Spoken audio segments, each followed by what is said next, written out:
Un bon soudeur nécessite une série de qualités qui sont assez différentes. Il faut d'un côté des qualités physiques et d'un côté des qualités intellectuelles.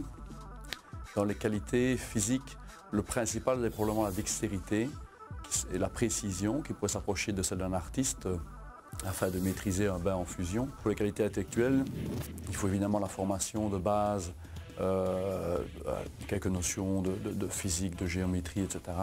Mais certainement de l'imagination, afin de pouvoir imaginer de la meilleure manière qu'il faut pour construire un ensemble et aussi pouvoir imaginer en 3 dimensions, des éléments en 3 dimensions, donc de la lecture de plans et voir de nouveau l'imagination afin de percevoir une pièce dans ces 3 dimensions à partir d'une feuille de papier.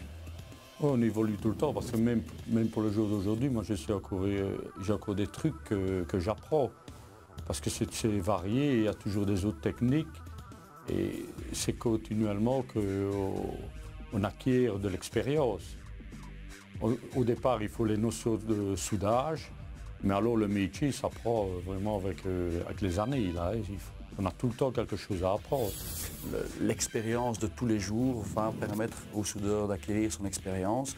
Un soudeur qui arrête de souder pendant quelques mois perd de ses qualités et doit retravailler pour les réobtenir. C'est la preuve que c'est un métier dans lequel on évolue tous les jours.